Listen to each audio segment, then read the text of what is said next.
This is episode 12, entitled Work, an assistant professor of curriculum studies and the philosophy of education. Global citizenship.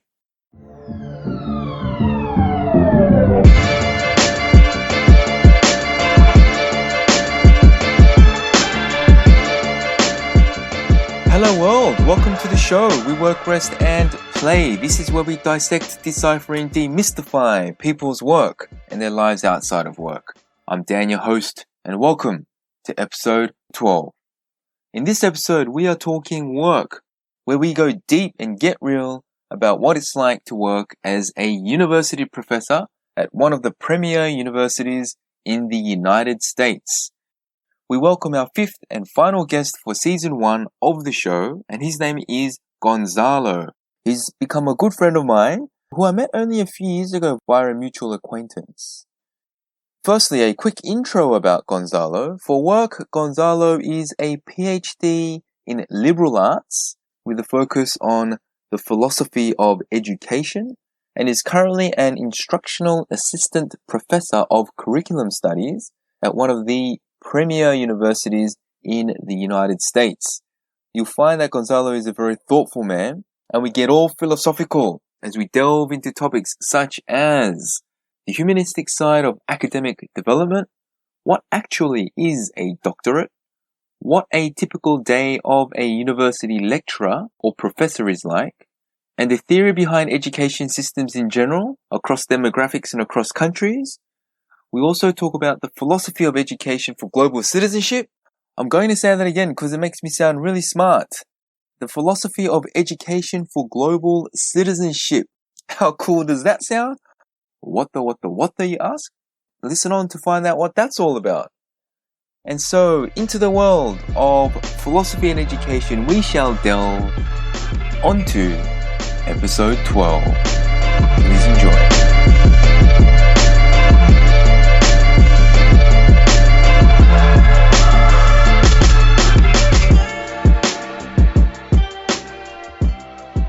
Okay, I am here with Gonzalo, a relatively recent acquaintance, and he's been very, very kind enough to spare a few hours in his day to join us on the show. Thank you very much, Gonzalo. Thank you, Daniel. Happy to be here. Thank you. So Gonzalo is actually just visiting. So we're in Korea, and Gonzalo is visiting for a week from Chicago. In the United States of America. So, so I've been so lucky to be able to grab him for a couple of hours during his busy schedule.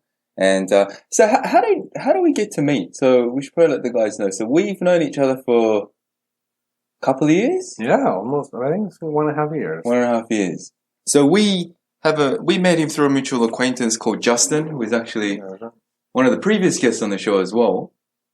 And when Gonzalo was visiting a couple of years ago, we caught up and had a couple of drinks. Actually, you and Justin met through me because that's how it was. That's right. And we all met at the same time. We all met at the same time. We met on the same day of course. Because how did that happen? Well, Rita, my wife, she was my girlfriend at the time. Yes. And she is best friends with my wife. Right. And they lived together here. So years ago. Of course, yes. So when I was visiting Korea, Rita said, "You should."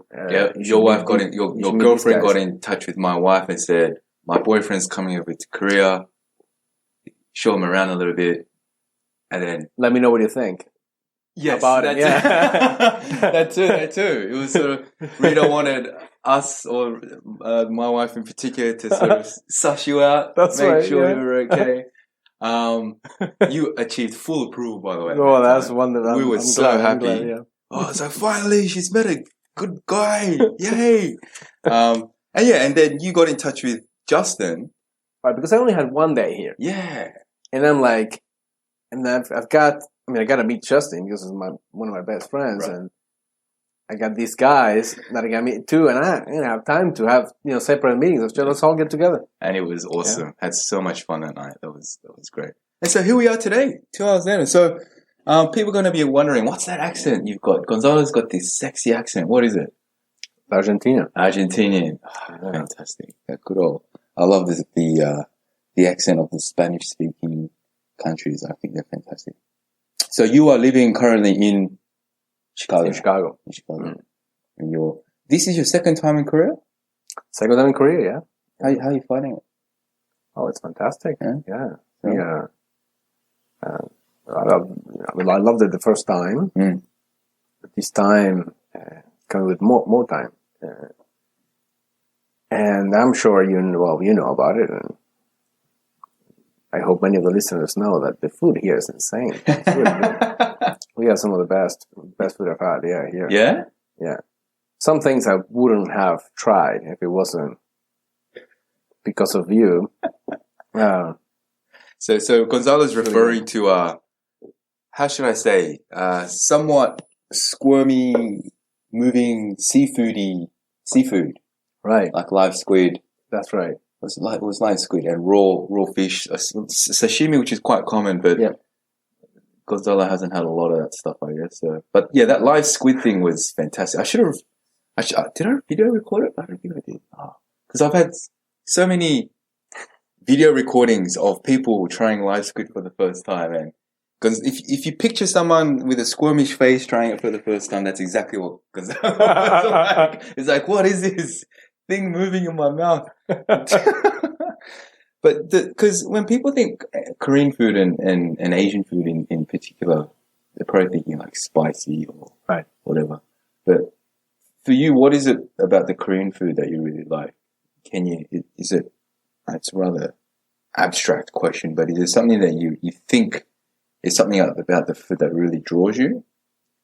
What I really like is, it's probably not the reason why. That's the first thing that comes to mind when you think about Korean food. But I love all the vegetables.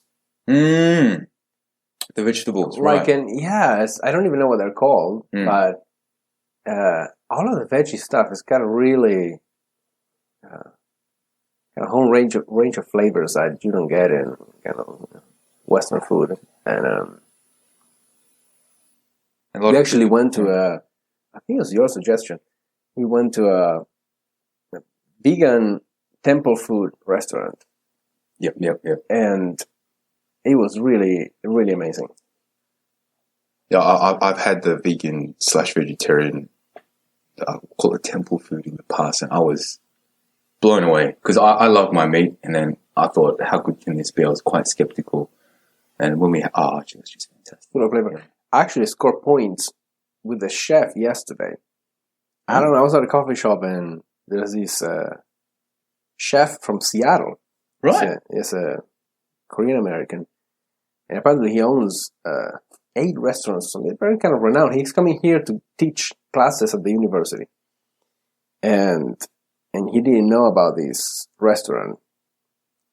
So I was very proud of him. He was so excited. He was taking notes. So, do you remember the name of the restaurant that you went to? Actually, I'll get that. I'm going to get that and put it in the show notes because are you vegetarian? Did you say vegetarian? No, I was, but not anymore. Pescatarian. So seafood and that vegetables. Is questionable too. Say it again? That is questionable too. Okay. Because you have dabbled in the odd meat here and there. I had a bite of a burger at Justin's place. That was good. That was good. That was really good. All right. But I will get that. I'll include that. What do I say? That it was temple food. I'll include that in the show notes because I want to check it out too. Because it's great. That was a recommendation from my wife, and I haven't been to that specific spot yet. But love it. Cool. So but no, seriously, welcome to Korea. It's great to have you, and it's really good to see you enjoying it here. And that's really good. So we'll get into the work aspect now. So let's jump right into your job. What it is. So if you could explain to us what your job title is, and if you could just explain what it is that you do as part of your job, that'd be great. My job title is Instructional Assistant Professor of Curriculum Studies. Wow, that's long. I'll send you the notes. Say that again. Instructional Yeah. assistant professor Yep. of curriculum studies. Okay. Yeah, and the curriculum studies. Curriculum is the program of study. So when you go through an education, the curriculum is the actual contents of the things you study, Mm-hmm. and the field of curriculum studies, it's sort of analyze the effectiveness of different kinds of programs of study, and look at the political dimensions of things. So probably get more in depth about that. Yeah, no, that's fine. We can the conversation. Yeah. So anyway, most of my students are getting their master's or their doctorate in education. Right. And the typical student that comes to DePaul to pursue these degrees, they are teachers Mm-hmm. who work full time, and many of them have many years of experience teaching. Mm. And they want to become curriculum specialists. So I guess with curriculum studies, curriculum specialists, this is the role where you are essentially designing a course and determining what's going to be taught, right, what activities will be undertaken, etc. That's right. Over that 1 year or X number of years program. Now, so you said you're an instructional assistant professor of curriculum studies. Now, when you say instructional assistant professor, are you so you're teaching? Are you lecturing? Are you researching, or is it all of that? I do all of it. Yeah. Right. Yeah. So you're teaching, you're lecturing, like on a daily basis at a university. At a university. My particular job these days, I teach typically 2 classes at a time. Mm. And DePaul has a quarter system, which means that there's a fall, winter, spring, and summer quarters. Mm-hmm. So it's 10 weeks each quarter. So every 10 weeks I teach 2 classes, mm-hmm. except for the summer. So, and what happens during the summer? Is it holiday? Holidays, yeah. So of course, expected. But in academia, most people are working all the time. So you do research, you continue doing like writing. So I guess during the summer holidays, that's when you have time to focus more on your research. When you're teaching class, you're busy with your classes. That's right. That's right. Although you keep you continue doing research. You never stop even for teaching if you're teaching classes. But okay, yeah. So essentially, your when you say you taught 2 classes, is that 2 different classes or 2 instances of the same subject? Typically 2 different classes. Right. And can I ask what is the subject? What's the title of those 2 classes? So, for example, now when I go back to Chicago on Monday, I teach 2 classes. Mm-hmm. With this particular quarter, I'll be teaching 3. Mm-hmm. So, the title is Curriculum and Program Evaluation. Right. Okay. Curriculum and Program Evaluation. Yep. And it's a master's level class. Mm-hmm. And what we'll do is, so often,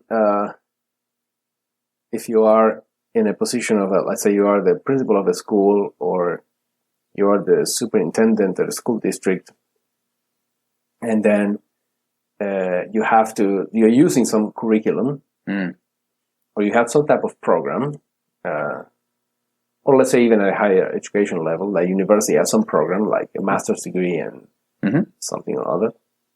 And there's times when you have to evaluate it. So you say, well, what are the goals for this program? Are we meeting those goals? Could we do this more efficiently? Does the market is demanding something that we are not offering? That kind of thing. So there are kind of models and strategies on how to evaluate the programs and the curriculums that you have. So this class will be about just look at the different models that people use to evaluate curriculums and programs. Very cool. Yeah, we'll do that. What about the second class? Second class is called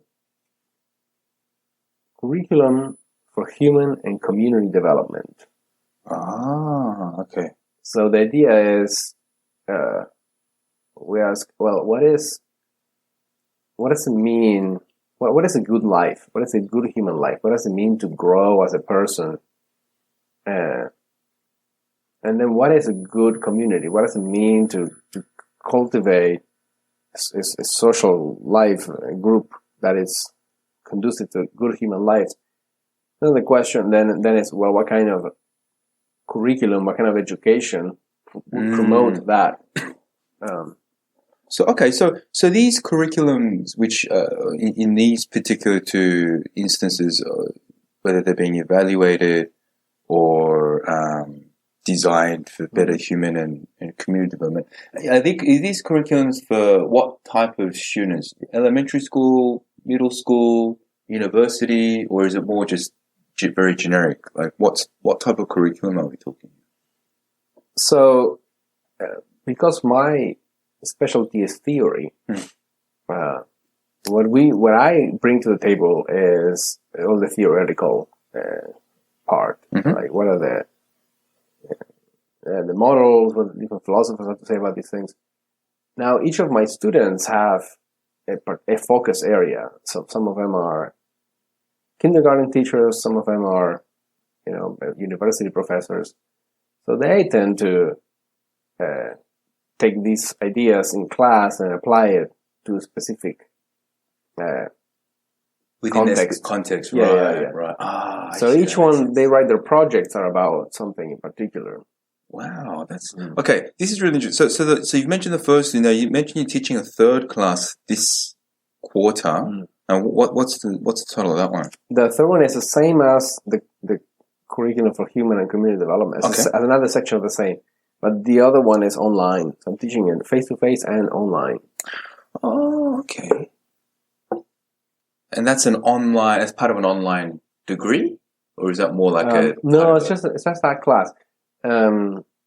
Some students like to have that option once in a while take an online class.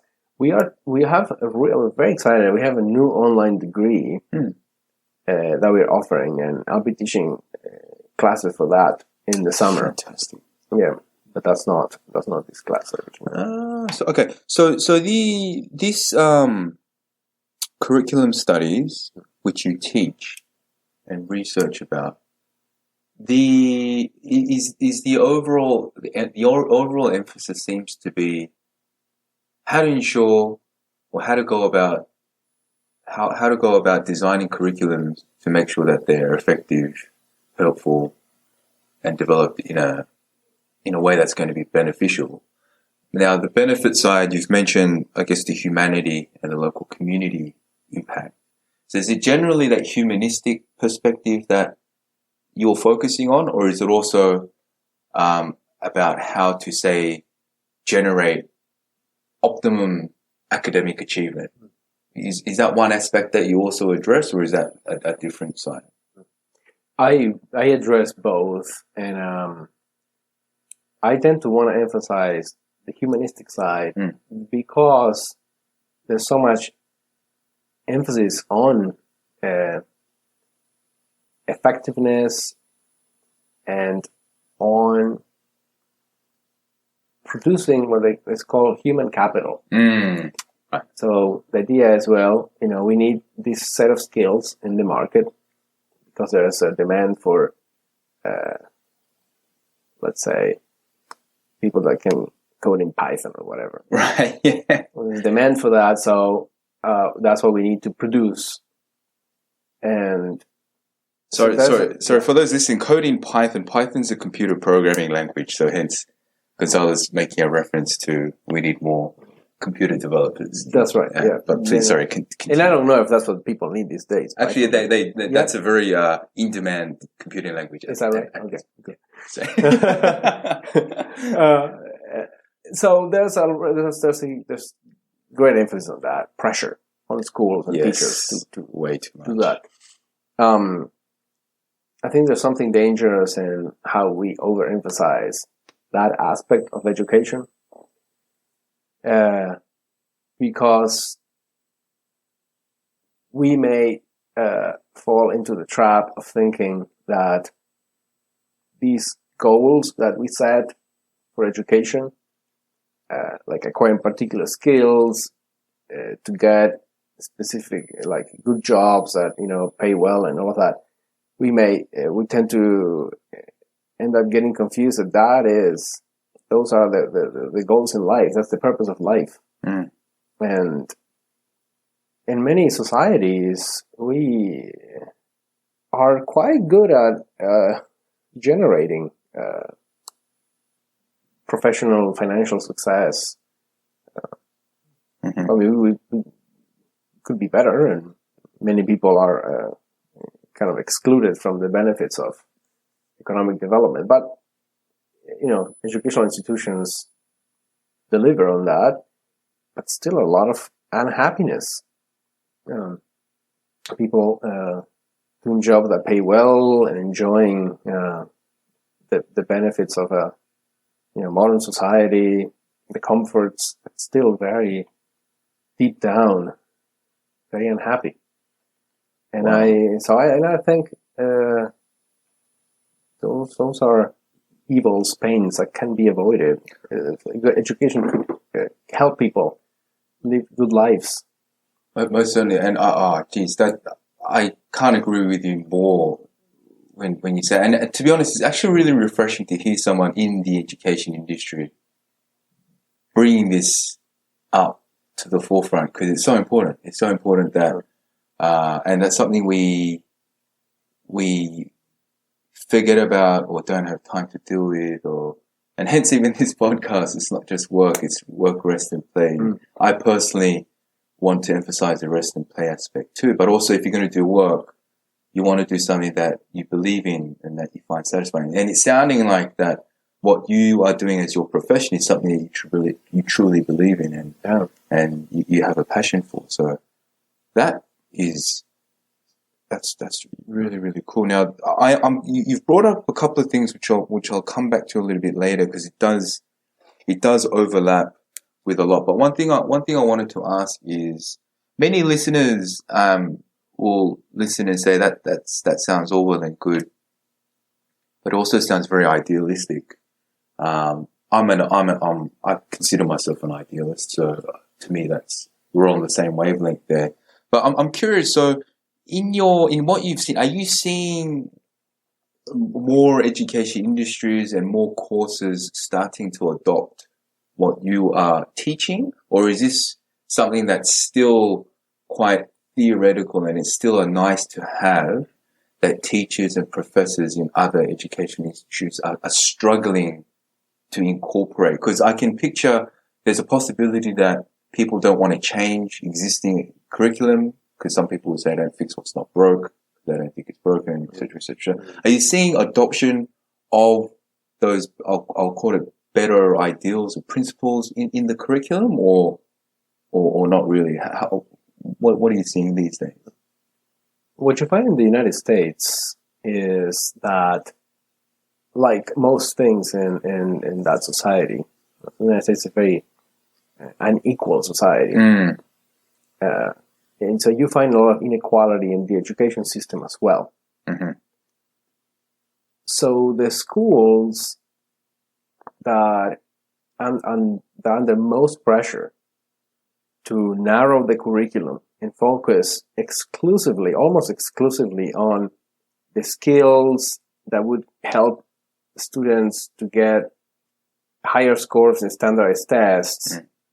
And these are the skills that you presumably need to get into good colleges and then develop the skills that you need for a particular career, all of that path. We could call it sort of a very, like a narrow, instrumental view of education. So the instrumental meaning is a tool.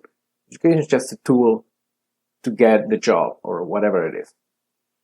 that affects mostly poor schools in poor communities. Kids in private schools and in public schools in districts that are wealthy, they do get a very rich curriculum that emphasizes the education of the whole child, not just skills for the job, but also sort of a education in the arts and literature, cultivation of the imagination, acquiring like global perspectives, languages, and so on. So you have it. You have it in, but unequally distributed. Good education is unequally distributed. Yeah. So I guess what you're saying is in more the wealthy or the your private or public schools in wealthy areas, they are adopting those type of more holistic educational programs, but not so much in the poorer regions. That's right.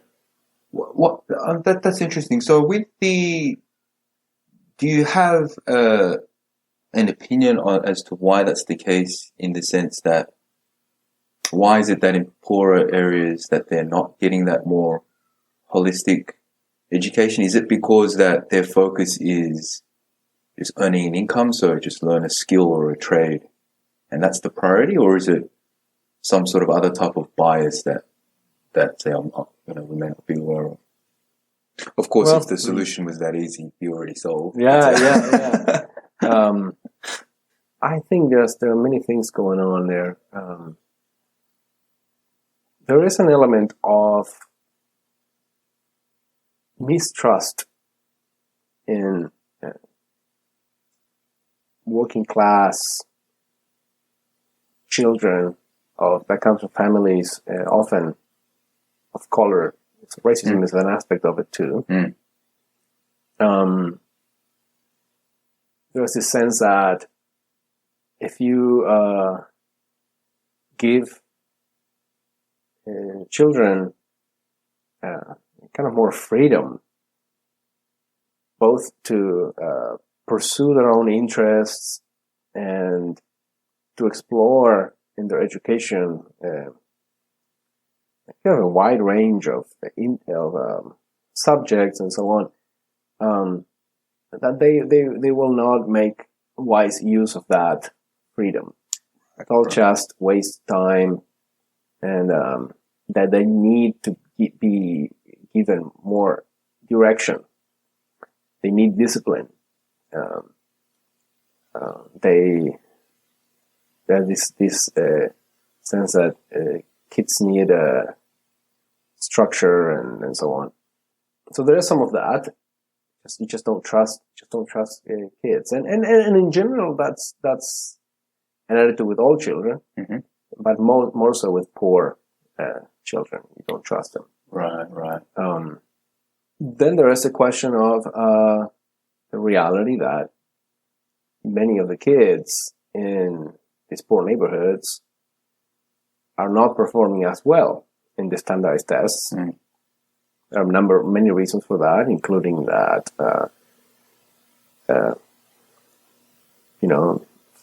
kid grows up with a single parent, has to work 3 jobs to maintain the household.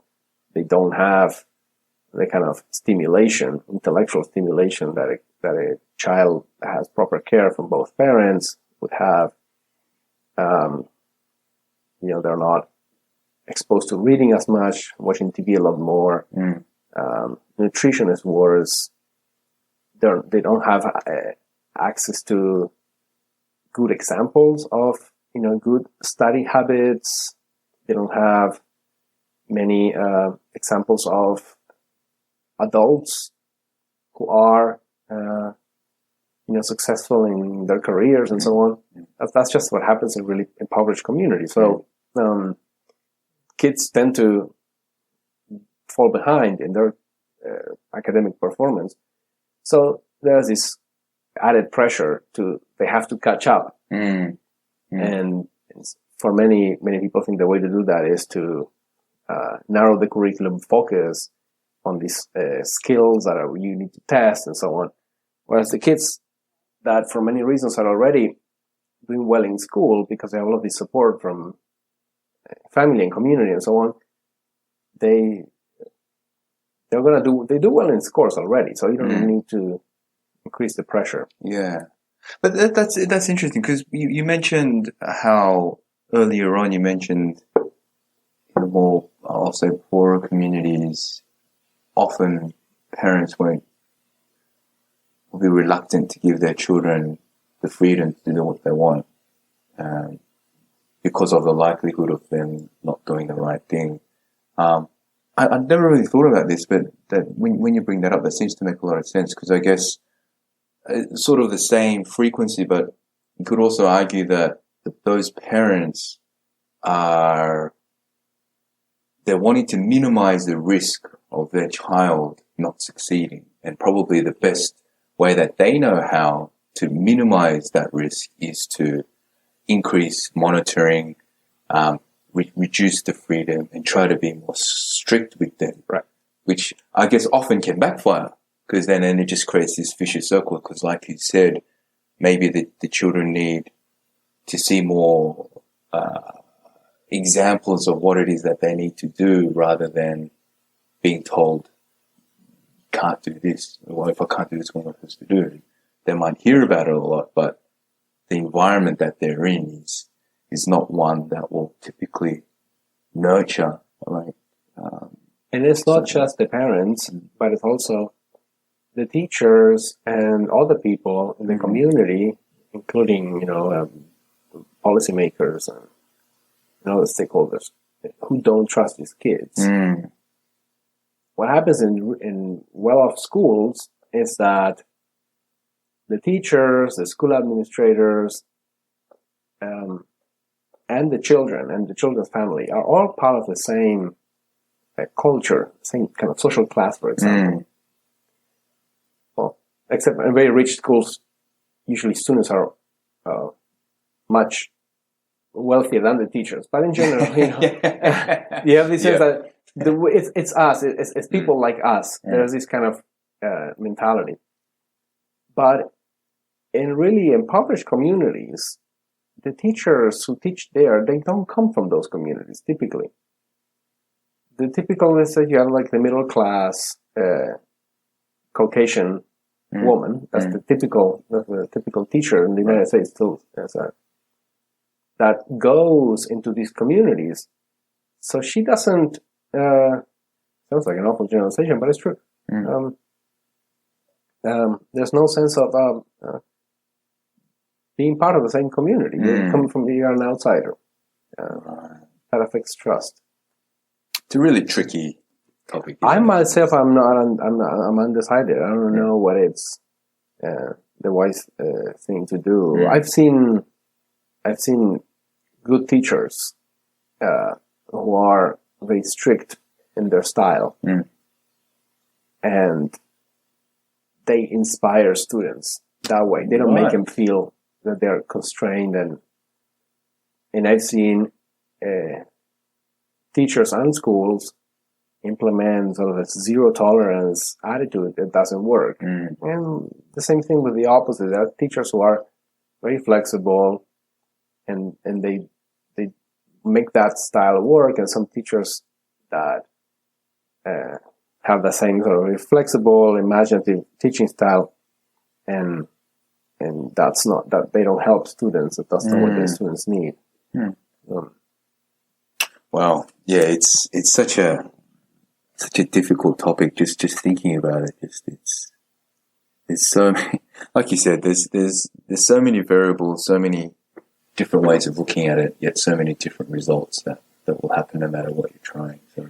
And in Korea, my sense is that the education system is very strict. Like there's a lot of emphasis on discipline for students. Yes. And then it's like in Japan that there's great pressure to get into a good university. Certainly. So students do like cramming and like really like they study very hard to get high scores in the exams and Definitely. It's very competitive, a lot of pressure. The standardized university entrance exam here in Korea, and I'm sure it's similar in Japan or wherever, so much pressure on the kids. And it's sort of viewed as if you don't, and of course this is a generalization, but it's so different to where I grew up in Australia, where of course there is a lot of pressure to do well in the university entry exams, but if for whatever reason you don't succeed as much as you want to, there are other avenues in Australia. But in Korea, just the general vibe is if you don't succeed in that test, you're stuffed. You're screwed. Like your life is already going off in the wrong direction. Which, of course, it's not true, but that's the general atmosphere. And it's crazy. What kids do when they don't do well in these exams? Well, see, that's the thing. So, of course, there are. I mean, they can pick up different skills, pursue a different career or whatever. And I mean, obviously, I haven't lived here and gone through that process myself, but I have relatives and cousins and friends who have gone through that. I think the trouble here now is that the general level of the level of education that children have received is quite high. Like on average, like the proportion of kids with university degrees is relatively very, very high. So it's so hard for kids to get jobs, even though they've got a bachelor's degree or a master's degree. So many other job applicants also have the same degrees, so they don't really stand out anymore. So you have a lot of youth unemployment in Korea. And of course, children who if you've got a university degree under your belt, then you have a certain standard of job that you want. So there's plenty of, I'll say, less attractive jobs out there, which aren't getting filled. And there's this narrow band of jobs which all the university graduates want, but the vast majority of them won't be able to get because it's so competitive. And then this unemployment sort of rate increases and kids get discouraged, et cetera, et cetera, et cetera. So, but yeah, there's a lot of pressure here. I think there's a lot of, everyone's understanding and realizing that something needs to change. But we need more guys like yourself over here to try to improve the curriculum, because at the moment I'm happy I didn't have to study in Korea. Let's put it that way. I think it would have just been so tough. So tough. Yeah. I think that's one of the other reasons why education should emphasize what it means to have a good life in general, not just what you need to get a certain kind of job. Because sometimes, life happens and you don't get the job that you wanted, exactly.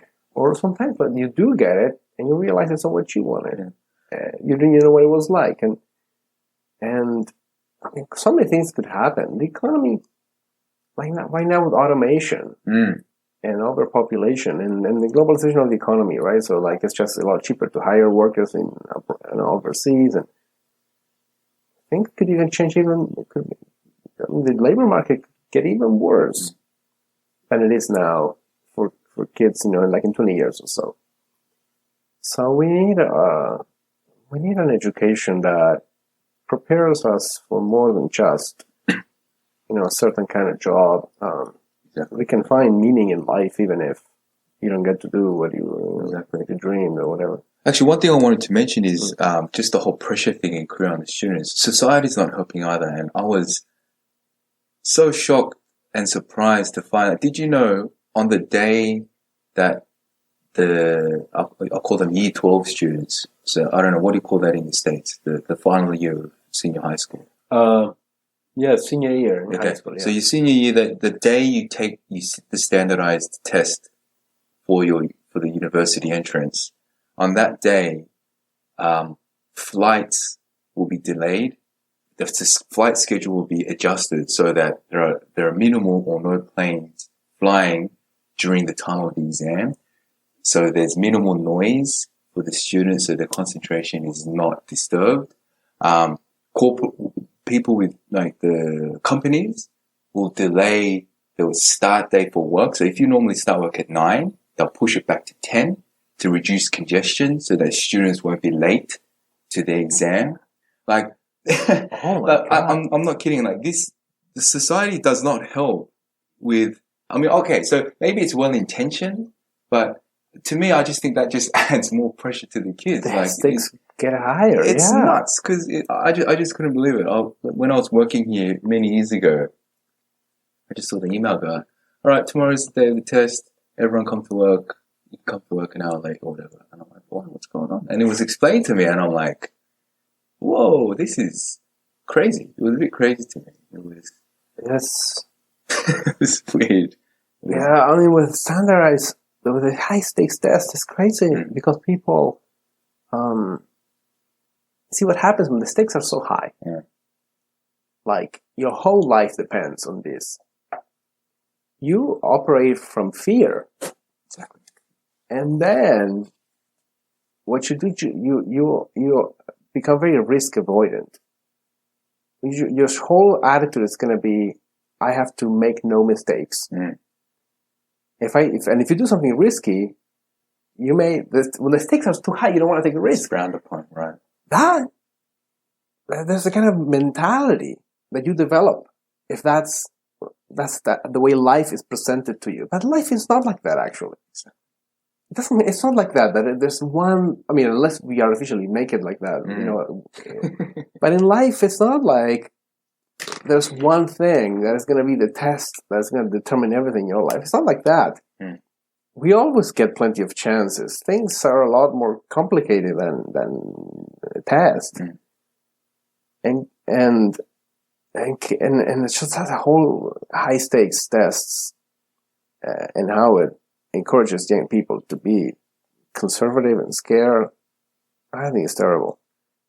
I think we need to create kind of conditions in schools where people are encouraged to be creative, fail. You know? Be encouraged to make mistakes and learn from those mistakes, and that's really where you get your real education from. Really, that's right. Yeah, but I mean, obviously these are generalizations, but I mean that's essentially what the mood is across many societies, unfortunately. So, like I said, we definitely need more guys like yourself out there and people adopting, more balanced, more holistic, more, what's the word I'm looking for? I'm not sure ideal is the right word to use, but a better education that just doesn't focus on the academic output aspect. I just want to take a couple of steps back because you mentioned a couple of terms which, and pardon my ignorance here because I'm not really familiar with this area. You mentioned some of your students are either assistant teachers, they're either studying their masters or they're doing a doctorate. That word doctorate, I hear that a lot. What does that actually mean? Does that mean they're like in the process of pursuing, I don't know, a PhD or something, or is that a more generic term? What's a doctorate? Oh, in the U.S. education system, there are different kinds of doctorate. So you can be an MD, which is a doctor in medicine, right? Or a PhD, which is doctor in philosophy. That's the term, but it doesn't have to be philosophy. It's a PhD in something else. And there's also the doctorate in education. The title is EDD. It's the same as a PhD. It just has a different name. So a doctorate means you've attained that, I'll call it, degree. Right. So so you're a doctor. The doctorate is the name of the degree. So it's the same thing as saying PhD. Right. Okay. So it's a noun. Okay. It's just. That's right. Okay. Yeah. So the students it's about between like 5 to 8 years typically, and people take about 4 years worth of classes, and there's a series of exams that are very demanding, and then they write a dissertation, which is gonna be an original research. Gotcha. No, thanks for that. And also you mentioned you also do research, and I'm curious, when you say you're doing research, what does that actually mean? Are you reading papers or white papers, or are you going out in the field and doing some analysis, or are you brainstorming? In your field, what are you actually doing when you're doing research? Oh, I can tell you about two things I'm doing now. Yeah. And they're different, so there's two examples of different things. Mm-hmm. I'm doing research on the philosophy of education for global citizenship. Wow. Okay, that sounds very, very cool. Yeah. So it's a whole field, you know, and some people do the theory part, which is that's my field. That's what I do. So, for example, one of the questions is, what's the focus? What is education? Someone might say, what is education for global citizenship? What is a global citizen? And some people have the opinion that they say, well, in a typical education, it's your part of the education is to develop kind of an identity as a citizen of a particular country. So as you go through schooling in Korea, you learn about the history of Korea, you learn the language, you learn about the political institutions, the values, all of these things are supposed to make you a good Korean citizen. And someone might say, well, if you want to educate young people to become citizens of the world, what you do is you will replace that part of the curriculum, and instead of being Korean or American or whatever, you make it global. So you'll teach many languages, and you teach a history of like the world and like that, and you learn about political institutions from different countries and of course the problem with that is that there's no time for all of that. Right? Of course, like right. and then what does it mean? Because sure, you study the history, you study the language, the literature, and then we have a pretty good idea, for example, of what it means to be a good Korean citizen. We have many examples of that. And there's a whole society that kind of gives you feedback on that. If, let's say, the Ministry of Education decides to change the curriculum, and then young people go through that curriculum, and then, let's say, as they go into society and become active citizens, in some way, they don't embody the values of being a good Korean. Then you get feedbacks. The adults start complaining and saying like they're not showing the sort of way of being at the job, in context of politics and so on. But if you're talking about global citizen, like we don't know what it's supposed to look like. So how do you know? So that's the whole debate, and all of that is all theoretical. No one is. This is all just a there's a whole conversation amongst scholars of this about how do we define the terms? What is global citizenship? What should be the curriculum to prepare people to be global citizens? And my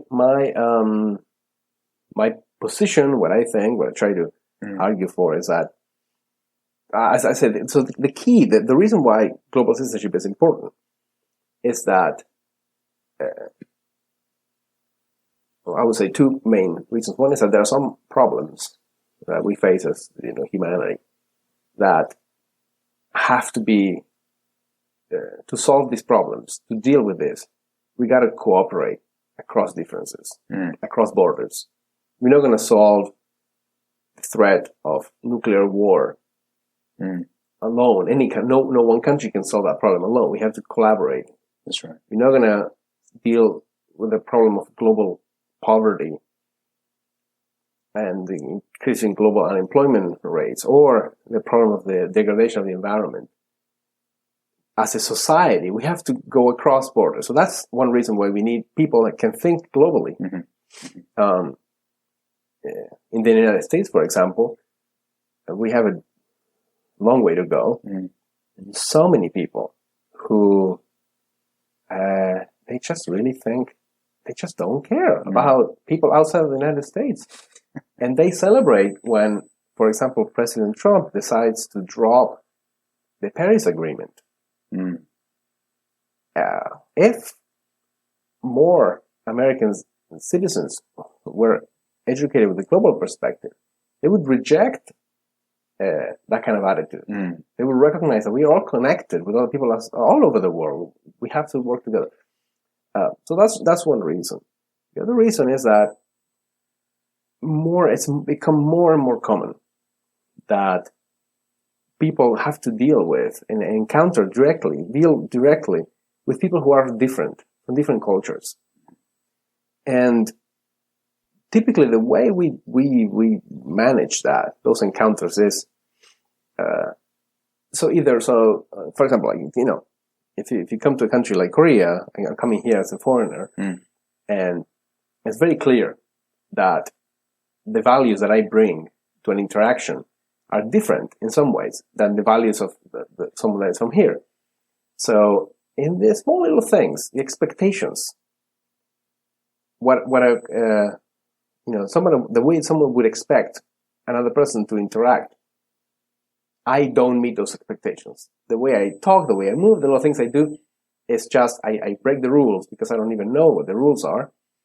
And the way you deal with it is, you either kind of like ignore it, put it aside, just move on. Yeah. Or, like, if I were to move here and become an immigrant, I can't ignore it anymore. So I could isolate myself and become part of a sort of expat community and minimize my contact. So all I need to learn is how to behave in a kind of work environment or something, Or I could adapt. I learn the ways of it, Anyway, so you can isolate yourself. You could adapt. You could try to force others to become like you. So when someone is visiting, there's an expectation that they adjust to the culture. Or, we do this, the United States is sort of a cultural empire. So we set up hotel chains, and we push English. Everybody learns English. We send like TV shows and movies, and part of what we do when we do that is that so that American citizens can go anywhere in the world, and in some way, and to some extent, there's an expectation that people all over the world would adjust a little bit to American culture. So those are different ways, but I think all of those strategies are limiting. And there's still a lot of tension that comes from those interactions. And I think the most creative way, what I've seen, let me put it this way, I've seen people that I think embody what it means to be a global citizen. Some people have this capacity to kind of transcend cultural limits. Is there any? Is this more people that you've had in your personal relationships, or are you talking? Is there an example that you can give that people might know who they are? For example, well, it doesn't have to be. Yeah. I have examples of both, but is there an example like anyone in the world stage that you can give an example? Yeah. So to me, the archetype is Daisaku Ikeda, who is the Japanese Buddhist philosopher. He's the founder of this undergraduate school I went to. Right. And he writes about global citizenship. And some part of my research is about his ideas. But in his actions, he embodies these. What was his name again, sorry? Daisaku Ikeda. Daisaku Ikeda. Mm. Right. Do you know how to spell that? Mm-hmm. Yep. DAISAKUIEDA. Fantastic. Thank you. Interesting. Okay. So what I notice he does is, so let's say in an encounter, right? I come with my values, you bring your values to the encounter, and they are different, so there's some tension, some clashing. But there's something that is shared. And so part of the Ikeda talks about the idea that we all share human nature. We are connected that way. But another thing that we share is this situation. Whatever we bring from our backgrounds and past, whatever that is, now we are here together. And this situation that we have is something we share. So this is a very Buddhist idea of being in the moment, being present. We tend to sometimes get caught up in our prejudices, preconceived notions. This happens a lot, for example, just in daily life. I have an expectation, what kind of life I want to have. Or some expectation of like how I want people to treat me or whatever. And you're so caught up with that you fail to see what you actually have. You fail to be aware of the reality. And sometimes what you have is better than what you were expecting. You were like so fixed in trying to get through your life. So that's a very Buddhist idea, being present in the moment, connecting with the person in front of you. So he says, well, values are not things these are things that we create. We whatever the norms, the traditions, the customs from Korean culture, Japanese culture, Argentinian culture, these are not things that were given by God somehow. These are things we created over decades and centuries of interaction. So he says we could create new values out of this situation. So if you listen, if you pay attention, you can start recognizing what can we do now. You are working class Korean man who's had these experiences, and now we have here a Muslim woman from Syria and some American young black man and whatever. We'll bring something, but now we're here together. What's going on here? What values can we create together? So I think that capacity of creating value is the central skill for being a global citizen. So that situation where you mentioned 3 different people from 3 completely different backgrounds, and I guess you would. It's more of a challenge or a suggestion where, okay, what values can we create? Can you give an example of a value that could be created in that situation? To me, it seems very. I can only think of, say, humanistic values, like something we create maybe it's removal of prejudice or equal, the mindset that all men are equal, and all people are equal. It's funny, all men are equal sort of sounds contradictory, but all people are equal. Is that the type of thing that you're aiming at, or am I missing the point? No, yeah, that's definitely this idea that we can transcend values that are local and towards values that are more universal. That's one way of thinking about it. But also, for example, this is maybe a silly example, but some values are very they're called sometimes technically thick values. Things that are thick are kind of very much connected to culturally particular practices. Such as? For example, a value of moral values of what it means to be a good person tend to be thin. Mm-hmm. So it involves things like not causing harm and being fair and things like that. But being polite is very culturally particular. What it means to be polite in Korea is very different from what it means to be polite in Germany. Right. The things that you do to be polite in Korea, if you do those same things, it might actually be rude in Germany. Right. So, for example, a value like friendship. Friendship has some things that are kind of universal, but some things are very particular. And sometimes we can get stuck with our expectations. So, I'll just give you an example from my personal experience. In Argentina, friendships, and especially kind of a male, same gender friendship, the chef with your buddies, kind of friendship,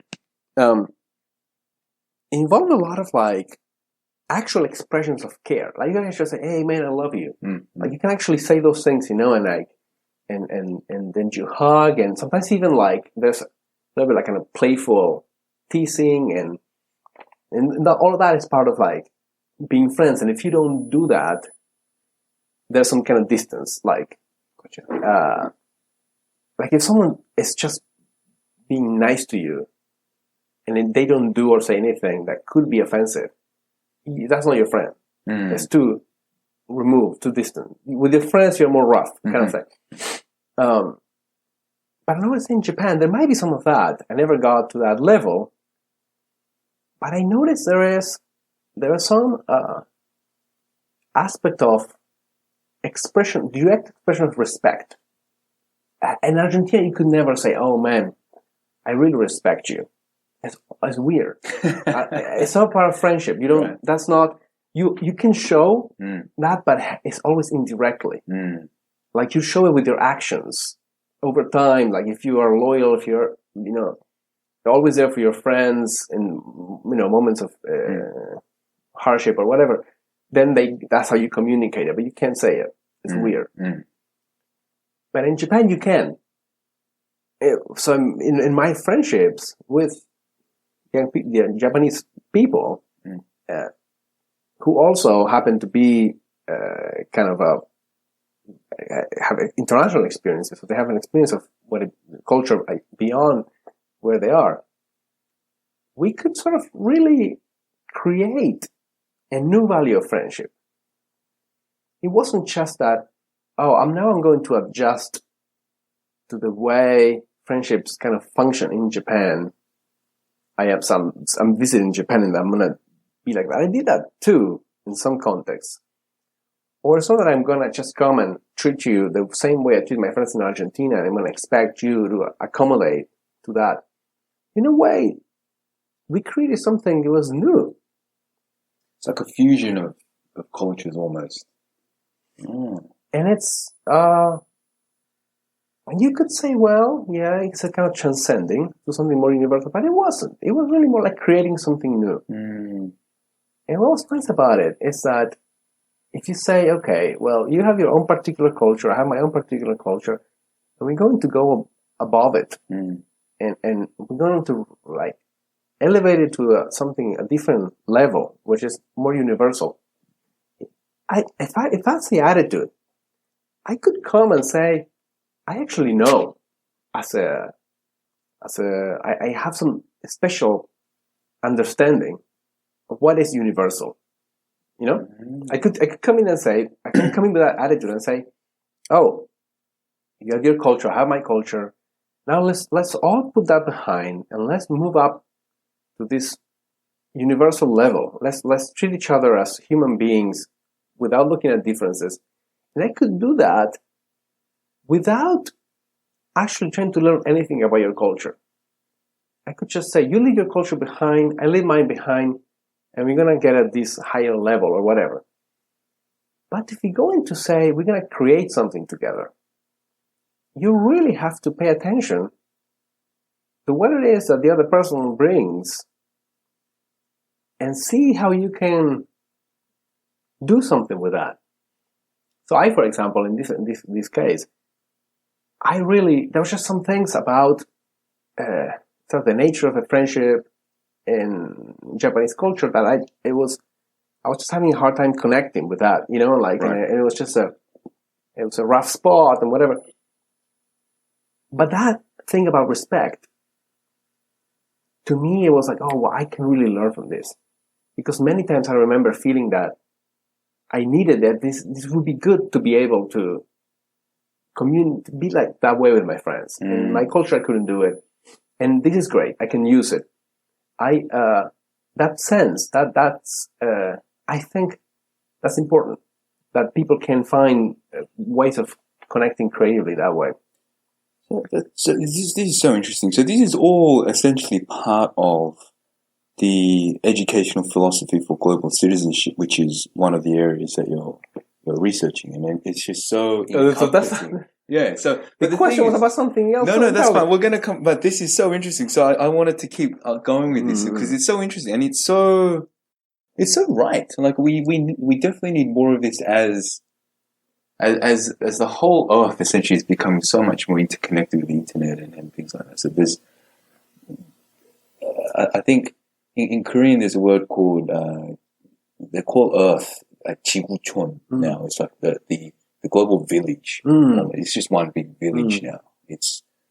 The borders are much less defined, and there's a lot more interconnection, and there's a need for this transcendental sort of a new level of thinking. So this is awesome. And so this, you mentioned this was one of the two areas that you're looking into. What's the other area you're looking into? The other project that you're researching. Sorry. Yeah, I'm involved now. It's about teachers, and this involves actual field work.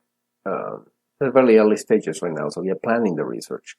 So what we're looking at with a colleague is there's a whole field that is called sort of expertise, theories of expertise, and you look at what it is that people that are really good at something, what's going on in the minds as they perform, in moments of peak performance. What is their thinking process? And there's a big sort of debate within that field. And some people on the one side of the debate say, at moments of peak performance, there's no thinking going on. It's all embodied habit. To get to that level, to be an expert means that you've embodied the habits of that you need to do whatever you do well, to the point that you don't need to think about it anymore. And when you start thinking about it, your actual performance goes down. You're not an expert anymore, and so on. People on the other side of the debate say, no, actually, experts in moments of peak performance are hyper aware. Right. They know exactly what's going on. So they're like really deeply reflecting about what they do. And so it's interesting. There's this debate. That's fascinating. Which two schools of thought is this idea of flow? I've heard this a lot. Is flow both? Or? I think flow would be in the first one. The first one, yeah, right? Embodied habit. Yes, yes. Now, interesting. Flow is places an emphasis on the pleasure and the ease that comes from a performance. So you don't need to be an expert to be in flow. You may get in the mood of flow, and you're still not very good at it. But gotcha. But this one in particular is about expertise. So we want to look at what is it expert teachers do. What's going on with their teaching? You're talking about experts. So this context for what we all research is expert teachers. Right. And our hypothesis is that a lot of what they do is embodied habit. That they're not thinking about the content of what they're teaching. They're not thinking about the specifics, the mechanics of teaching, of how they might think about it while they're planning the lesson, but in the moment, they're not thinking about it. They just embody the habits. But it's not that they are like mindless. Our hypothesis is that there's some reflection going on. But if it's a kind of reflection that interferes with their habits, so sometimes let's say you go with the flow, you're doing something, and for moments of practice, for example, let's say you play tennis, you're practicing your service, and you do it, and the way you think about it, the type of reflection that goes on, you're trying to think about what you're doing, and you're trying to change what you do, and that's what you do in practice until it feels right. Our hypothesis is that teachers don't do that while they're teaching. They might have that kind of reflection after. They're looking back and say, okay, what did I do wrong? How can I do better? And so on. But in this moment, they don't do it. Because if you think that way in the moment, you interrupt your expert peak performance. But they're not like not thinking anything or thinking about what I'm going to have for lunch tomorrow or whatever. They might, but that's not at their best. At their best, our hypothesis is that what goes on in their minds is something kind of like compassion. They're thinking about the students, they're paying attention to their body language, they're trying to connect. So anyway, that's our hypothesis, and so we have this kind of a study set up that involves observations and interviews. So we observe them teaching, and we'll kind of record key moments when we see key interactions, and then we interview them and try to get from them descriptions of what was going on in those moments. Right. Okay. Cool. So this theory of expertise in the context of teaching, the way you guys researching that is you're out there, you're observing, you're interviewing, and things like that. Excellent. Yeah. The first area that you're looking at, that the educational philosophy for global citizenship, what is involved in when you're actually researching that? Is it more, since it sounds like it's something relatively, you're trying to come up with a new concept, a new idea, a new theory.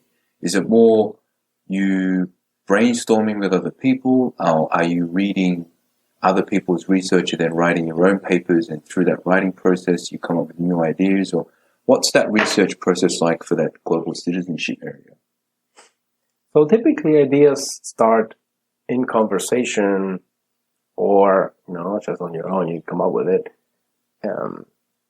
But then if you can just kind of publish something, you can just write an article and say, I think this, and I just came up with it. Unless you're very famous, people are not interested in what you have to say like that. So what you do is you have to do the very time-consuming process of searching the databases of a particular field. So in my case, my field is philosophy of education, but also curriculum studies. So there's these two. You search the databases and you try to read everything that people have published about global citizenship, education for global citizenship. So then when you get a sense of what the debate is, you want to make sure that this idea that you have, no one has proposed it yet. And typically, whatever you can come up with, it's very unlikely that it's completely original. Right. You'll find you're lucky if no one has come up with it yet, but most likely you're going to find someone that's proposed something kind of similar. That is like, if the idea has 4 points, maybe 2 already someone proposed. And so what you do is you read all of these things, and it's very time consuming, and you have to be kind of thoroughness is very important. You have to make sure that like you're not missing anything. There's some you read everything, and it's of course that's impossible, but you do your best. That sounds tough. And then when you propose your theory, when you write it, you have to make reference to all the other things. So you say, for example, the whole thing about creating new values. When I write about it, I say, well, what I'm proposing is similar to what David Hansen says in that article, except that mine has this component that is like that. So that's the research. You have to read everything, and then when you publish something, you sort of show what everybody said and what's your new contribution. Wow. That's how research kind of moves forward. Like everybody adds a little bit. Yeah. Interesting. That sounds really tough, because you may think you have a new idea, and then you in your effort of being thorough, maybe you missed someone's paper, and then you present, here's my new idea. So now I'm guessing if you weren't thorough enough, air quotes, someone may criticize your paper saying, hey, that's not a new idea. 5 years ago, someone published that. So that type of thing would happen, I guess. Yeah. And what happens is that the publications that count, they're called peer review. Oh, right, yes. So you would send your manuscript to a journal, and when they accept it, they see what the topics are, and they'll assemble a group of reviewers who are experts in that field. So if you miss something, these guys are going to find it. Sometimes they miss it too, and things get published that are not perfect. But for the most part, so if there's a hole in your research, like there's a whole set of things you haven't read, or if you're proposing something that you say is original and new and it's not, they typically catch it before the thing gets published. And sometimes they will recommend a few minor things that you can change, and then you publish it that way. And sometimes they'll just reject it and say, you think this is original, but it's not at all. We won't publish something like this. Wow. So as doing research, you gotta be patient. It's more than patient, it seems. Wow. Yeah, it's gotta be. Yeah, I'm obsessive. Yes. Obsessive, about something.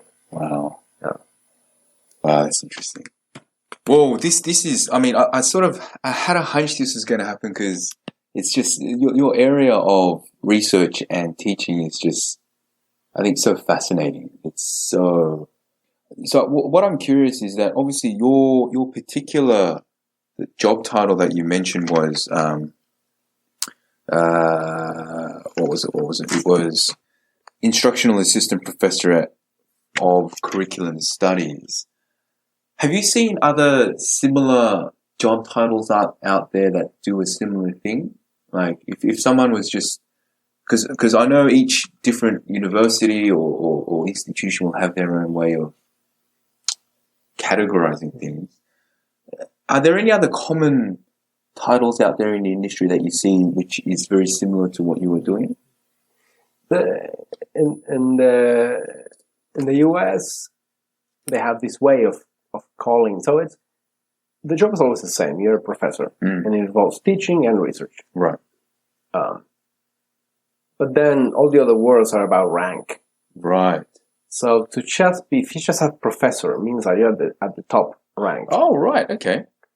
And then usually below that comes associate professor, then assistant professor, and the lowest level, which is what I have. Well, no, I mean, they're even below, but kind of close to the bottom.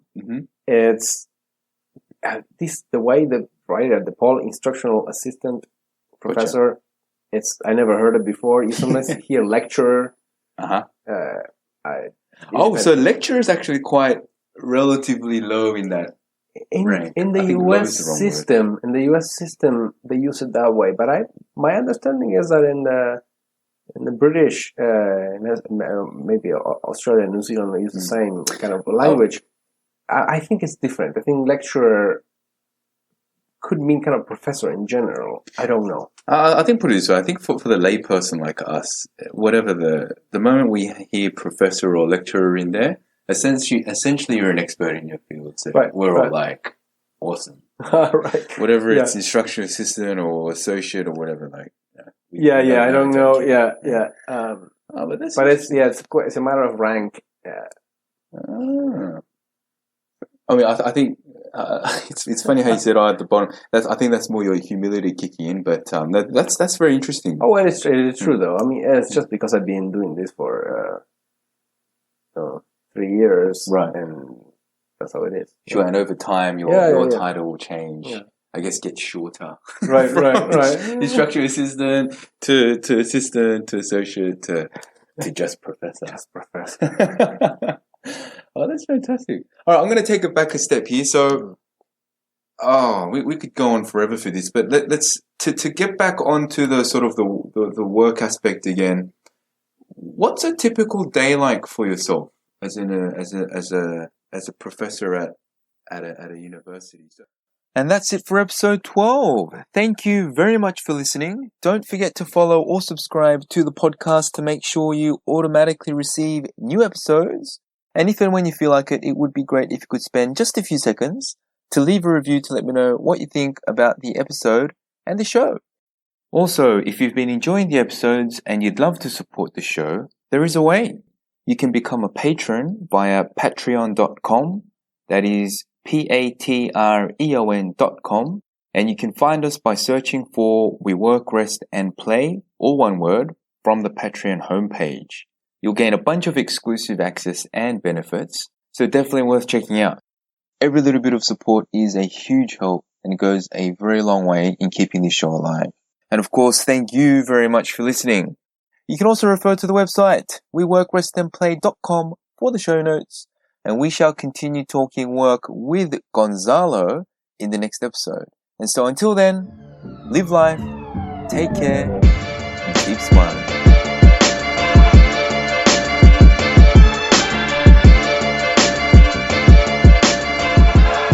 The intro and outro music is an extract from the track entitled Falling Down by the artist named Ryan Little and is used in accordance with the Creative Commons Attribution License. Thank you very much, Ryan. Further references can also be found in the show notes at www.weworkrestandplay.com.